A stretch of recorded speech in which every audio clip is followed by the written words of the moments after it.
ready? It's the Roundtable with me, Robert Bannon. Welcome to the Roundtable, everybody. My name is Robert Bannon. If you're listening to us on the Broadway Podcast Network or you're watching us on YouTube, thank you for being here. We love talking about artists, about art, and we love people who wear many hats. Our next guest, well, firstly, they've assembled the most insane cast, like, ever. And some of our friends who have been here before, if it's Austin Pendleton, if it's Lea DeLaria, if it's who else is in this show? Everyone. Tim Daly. We got Tim Daly to do his voice, like his cartoon voice for us. That's because I'm from New Jersey and Tia Leone's from New Jersey. We forced it. We put a lot of pressure on him. Well, one of the stars and one of the producer. Look at this list of things that Jean has done. Well, she's doing the Night of the Iguana right now, Tennessee Williams classic, La Femme Theatre, right at the Signature, which is my favorite place to see a show in New York City.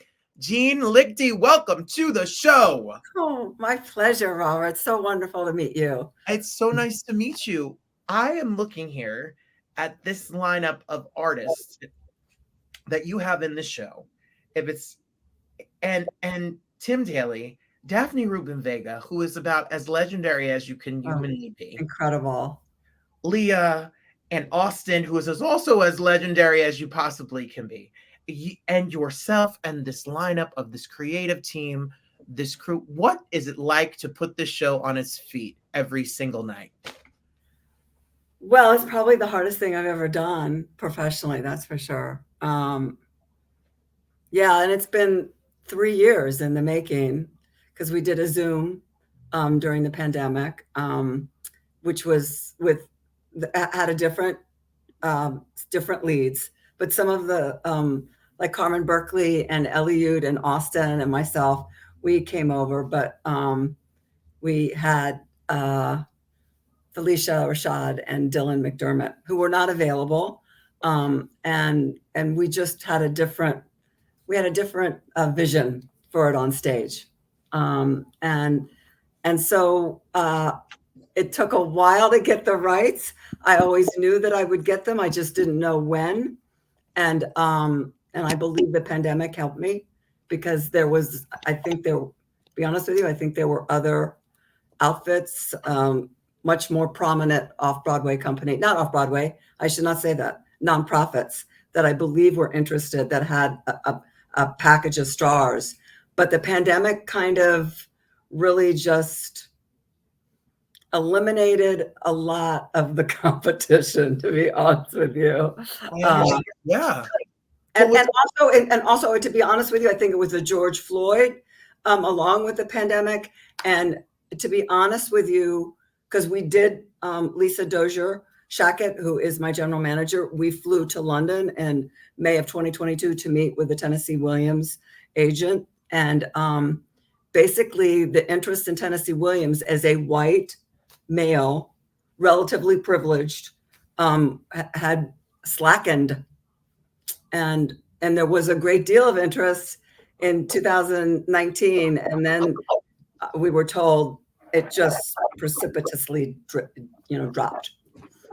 But we were still very interested. Yes. Well, I want people to know before we get into the depths of it even more that you have only until February 25th. So you got to get your tickets by February 25th. It plays Wednesday through Friday at 7:30, Saturdays at 2 and 8, and Sundays at 3. And the tickets are reasonable, and every seat is a good seat. And you could go to iguanaPlayNYC.com. It's Iguana Play, just as you would spell it, iguanaPlayNYC.com, and you can get your tickets or follow Iguana Play NYC on Instagram. Your theater company, your production company is La Femme Theatre Productions. What is the mission statement? What do you all try to do in New York City or in this country with art? Well, I was motivated to create this company when I saw Judy Chicago's The Dinner Party at Brooklyn Museum. And I'm a Barnard alum, and it was a Barnard alum class on female artists. And I was just so moved by her exhibit, which is just all these dinner places of women throughout history who have made remarkable achievements and have not been acknowledged for it. So I said to my teacher, I said, I want to create a company that highlights the female experience. It does not have to be exclusively female, because Austin Pendleton is my mentor and I wanted him involved, of course. So, and I also wanted to focus on the American canon and American classics. And so, and Austin was absolutely instrumental in all of this. And Austin and I had done Bus Stop at Olney Theatre, and we met one of the donors there who really became our angel, Bob Doman. And he has just been integral to all of this. And to be honest with you, I spoke to him yesterday, and he told me that one of the reasons he wanted to support this project is that Night of the Iguana he loves Tennessee Williams. Probably Eugene O'Neill and Tennessee Williams are his two favorite playwrights. And he said, I never see Night of the Iguana. He's been a theater patron and donor for over almost 50 years, and he's never seen Night of the Iguana. So that's one of the reasons he wanted us to do it. Yes. Well, I was going to say there are some classics that you know about that are household names you might have heard about. Oh, they're doing Night of the Iguana here, or very rarely, or people read it in schools, right, or they study his work. But it's not a piece that is done. I've never heard it done in New York City. I have not. So you to do it. But when I think of you as wearing a hat, as being in the show and being a producer and running this company, what is a day in the life like for you? Well, how many with the hats? When I think of producer, I think money. You're out here trying to put up a show, but you also are memorizing lines, doing blocking, getting it on its feet, going through text. So how do you marriage all of those things together? Well, I would say for most of 2023, I had very limited personal life, and I just worked. But I loved it, and Austin is on my board, obviously. So is Bob Doman, and we just became this unit, and we became a family. And then Emily Mann became part of that family, and Emily Mann is brilliant and lovely, and so I guess what really sustained me was the support that I had, but. I would say, and this has been true since I was a child, when I get a bone in my mouth, and I think it tastes good, I cannot let it go.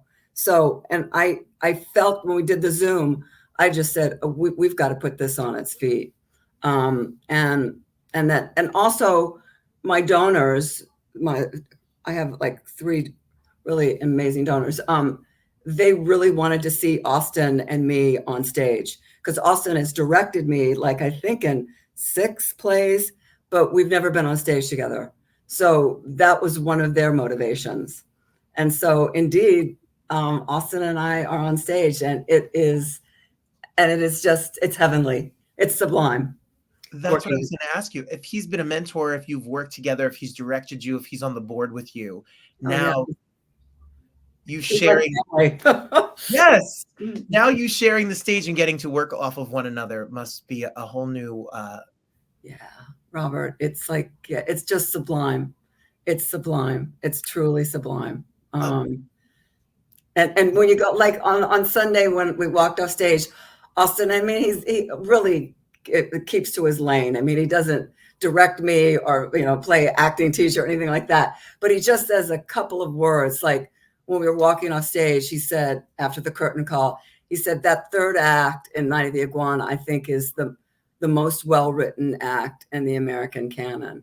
And, when you hear that from Austin Pendleton, it's like, how do you, I can find out about him because, growing up as a boy in Jersey, my first time, I wasn't exposed to the theater that he had done, but I was exposed to my cousin Vinny.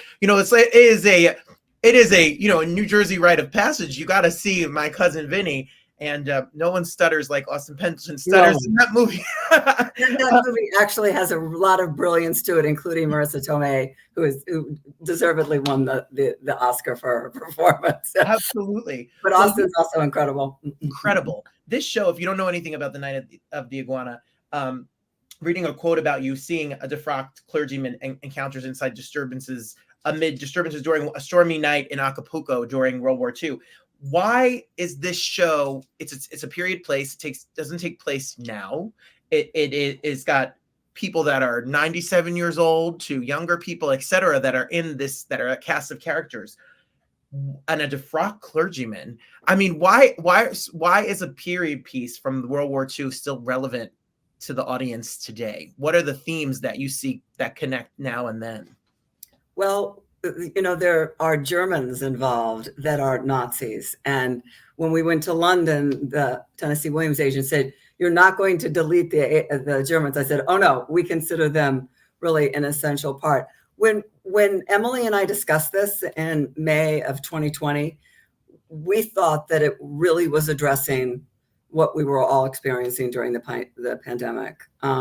People were reevaluating their beliefs, their faith, just who they were, who they are, who they wanted to be, and that's what Shannon is doing in Night of the Iguana. And these women, we've got 4 different women, basically reconfiguring their lives as Shannon has this come to Jesus moment about his own life. And so Emily and I really thought it was addressing what we were all going through during the pandemic. And obviously, hopefully the pandemic to some degree has been contained. But some of those issues are still with us, about what your life really is about and the changes that you want to make. And Shannon is trying to make changes, and I believe he does. And I think my character, Hannah, helps him come to some sort of resolution. Some people think the ending is bleak. I don't. I think it's really very positive. And so both Emily and I felt these characters were on the precipice. And as a lot of us felt during the pandemic, and continue to, because of not only the aftermath of the pandemic, but the political situation. And Tennessee was writing about that. He was writing about the world on the brink of destruction because of fascism. And we have some of those issues going on with us right now. We sure do. And so it's this family. It's an Erstats family that's stranded in this hotel outside Acapulco, but they are trying to figure out how to survive during probably one of the scariest times in our history. And I believe that we could be approaching something similar. Oh, I do too. And I think that's why we see a lot of theater being made that is reminiscent of World War II, or in the past, it's on Broadway, off-Broadway, regionally. There are themes that seem to be circling, again here in 2024. So it's as important as ever. You're an executive director, you run an organization and et cetera. Why should we, and how do we contribute to art organizations? What is it about your organization and all of the art organizations around the world, really, not just in New York City? People listen to us wherever. Why should we contribute in ticket sales or in donations or in volunteering to local art organizations wherever we're from? What is the value of them in community? Well, art is the soul of our culture and our humanity. My favorite book growing up was Charlotte's Web by E.B. White. And I have been rereading it. I reread it frequently. But I feel that the influence, I'm so glad that my parents exposed, my big sister exposed me to that book. And I just feel that I wish that I had seen a few more plays when I was growing up, but I saw enough, and it gave me something to hold on to. I grew up in a beautiful community outside Washington, D.C., but they weren't all on my wavelength. And so when I was able to see Marat Sade at the Arena Stage as a I guess I was like 12, or just even Charlotte's Web when I was 7 and 8, it gives you, or Holden Caulfield in, Catcher in the Rye. I'm not sure I knew exactly what was going on, but I was reading it when I was 8 and 9. It gives you a hook. It gives you a hook to survive. And so, yes, and I think theater is so essential to that communal experience with others that maybe you don't have in a church any longer, but you still have it when you go to the theater. Absolutely. You know, when I was in acting school, my acting teacher used to say, being an artist is a noble profession. Sometimes the society doesn't, you'll say, oh, I'm an actor. And oh, of course you are. Yes, we all know it's the job. 50 years from now, the plays that are being written now will be able to show us this history, and then we'll be repeating in the future. And it shows us who and where we are at a time, and inspires and teaches and all sorts of things. Everything you do up there, it's a classroom. Wynn Handman, who was my acting teacher. Who was your acting teacher? I went to William Esper, was with Barbara Marchant, and I'm an Esperite. I studied with Bill. There we go. We're going to repeat ourselves right here. I know, Barbara. We were in the master class. Oh my God, she's brilliant. So did you go to Rutgers, or were you in the Esper studio? I went to Juilliard Prep High School and stopped being an actor. I became a teacher, a fifth grade school teacher, because I was too afraid of the business. And at 32, I met a friend of mine who had a show that he sold to Broadway. And he said to me, you should really come back to being an artist. And he said, go to Esper. I was 33. I knew nothing about it. And Lath, who was running the office at that time, said, you should be with Barbara. She'll help you. And I walked in, and after the 6 weeks in the summer, I thought it was just going to be 6 weeks and I would be done as like a fun summer. She said, you have to be here for 2 years. You need to do this. So she changed my whole life. Yes. And Bill changed mine. Carmen Berkeley is out of Rutgers, and so is Juan Arturo, who's going to be our Pedro. And they both studied with Barbara at Rutgers. She's brilliant. You study with the best. And you don't play with Barbara Marchant. No, you do not. You do not. And you didn't play with Bill. Also, yeah. You do not. You do not mess with those women. Yes. Brilliant women. Wow. So, well, anyhow, Wynn Handman, who I studied with after Bill, said to us that it was Norman Lear who told him, you're going to reach more people through the American Place Theater, which he founded, than I am through some of my TV shows. He said, I'll reach some, but I won't be able to do what you can do through your theater. So there you have it. So I hope that we could do a little bit of what Wynn was able to do with the American Place Theater. And I have to say, next season, we're doing Black Girl Joy by Finesia Farrell. And this is our first original play. And she is somebody that I met through Barnard. She's at a Barnard, just recent Barnard graduate. She's a brilliant young woman, won a bunch of Kennedy awards, Kennedy Center awards last year.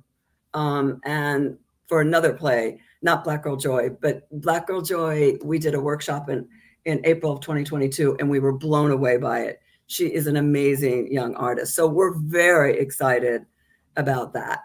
So where I'm excited. I'm ready. Let's go, Jean. So where can the Signature? Just between you and me, we're hoping we can do it at the Signature. Yes, I love it there. I love the space. The theaters there are beautiful. Where can we stay up to date with La Femme and what all that you're doing, and be able to help contribute, buy tickets, and be up to speed? Thank you. Well, there's info at lafemmetheatreproductions.org, which is, we're just revamping our website, but you can still go on there and make donations and buy tickets to Iguana. And then there's Iguana NYC, which is how you can buy tickets. Yeah, so buy a ticket and support live theater and this amazing cast. You only have until February 25th. I can't wait. I will be down there. I will be there. Please come, Robert. Please be our guest. I need to come see this. Firstly, this lineup. Firstly, this show. Yes. And I'm so moved by you taking the reins in your hands and starting this organization. And I know that people don't create theater companies to be millionaires and to go to Acapulco and retire on a beach. No. You do it because you love it. So thank you for the opportunity to thank you, Robert. Put art. Oh my goodness. I feel like I should have impediment work or I should have an activity, and I should start takes me right back to class. Going to repetition. Well, Daphne is she studied with Esper too. Yes. So we talk about Esper and the repetition and all. Yeah, and I love working with her. Daphne is just she's just amazing, an amazing artist and colleague. Rent changed my life, and it was the first show I ever auditioned to when I was 18 at Juilliard to be in, and then I botched the audition and left. After a bad audition at Telsey for Rent, I said I can't do this, and I became a teacher. 15 years later, as I was graduating Esper, I did it regionally. The same role as Roger, and did it for 6 months. Oh, and my. That show is like it cycles. I do it in my one-man show. I talk about it because it changed that theater, that show for my generation, who was born in 1983, changed the whole way I look at. Oh yeah, and absolutely, yeah. She is like a goddess on that stage. She is. There's no question about it. And people come. Just as, they love Tim and Lea and others, but some people just come because Daphne is iconic to them. Iconic.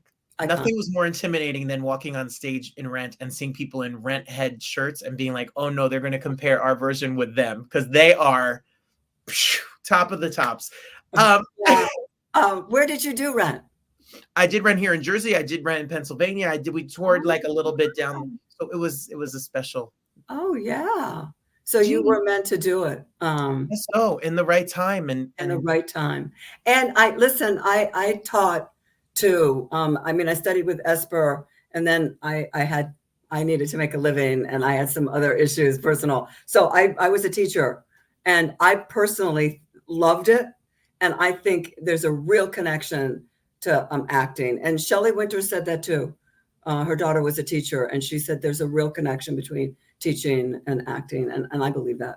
That's, some people, I don't mean to take more of your time, but at Esper, people used to say to me, are you nervous about your scene? Or are you nervous about your backstory, your preparation, your nursery rhymes, your whatever? And I was never nervous. The nursery rhymes, yeah. My Spoon River or whatever. I was never, and if you don't know what we're talking about, I'm sorry. Learn about it. It's a fabulous way to learn how to act. Yeah. And I would say, I'm not nervous because I already acted for 6 hours. For 6 hours, I had 30 kids' eyeballs on me all day, and I had to just act naturally in this circumstance with these people. And there is something about teaching that. And you have to connect, and you've got to connect, right? You've got to work off all of those 25, 30 kids. And if you're a good teacher, you've got to work off individually, and you have to perform. You do have to present a lesson, or I come from a long line of teachers, and I personally think it's a fabulous profession, underrated, and I think it was a great training ground to come back to acting. I really do. Well, I'll see you. I'll see you at the show. Well, so Robert, seriously, I'm going to contact Joe, because I want you to be our guest. Okay. I'm there. I'd be honored to be there. And if you're listening to us or watching us, iguanaplaynYC.com, grab your tickets. Come on down February 2nd. We'll be back in touch. February 20th. Thank you so much, Jean. Thank you. Have a break legs. Have a wonderful show. And much love. Thank you for being here. Yes. Oh, my pleasure. Can't wait to meet you in person. Can't wait to meet you. Thank you. Bye. Holy moly. That was special. Jean is good. Jean is running that theater. Jean, you better run that theater with these people. I love this cast. I love this show. I'm going to be there. I got to pick a day. So get yourself together. Come on down to a Night of the Iguana, which sounds like it's something that it's not, because it sounds like it's a wild show, but we'll see. Tennessee Williams. If you're an actor and you want to be acting, we talked about it before. William Esper is the spot to go. William Esper is where I studied. William Esper Conservatory. People come from around the world to study there. You could be a great actor, just like the litany of actors who have been there. It's a community and it's a family. When I talk to people who have gone there, who have gone on to have big, giant careers, the one thing that they have in common is that they have that toolbox. They have that list of activities and things and preparation that they can be a good actor. So William Esper is what I tell people to do. all the time. Way cheaper than going to college, way cheaper than NYU, way cheaper than Carnegie Mellon, but an amazing experience. Us here, if you want more information about me, go to robertbannon.com. If you want to follow me, go to Robert M. Bannon on Instagram. We are here every Thursday live on YouTube, or you can listen to us on the Broadway Podcast Network every single day. And I appreciate you all for being here. Until next time, the best is yet to come. Bye, everybody.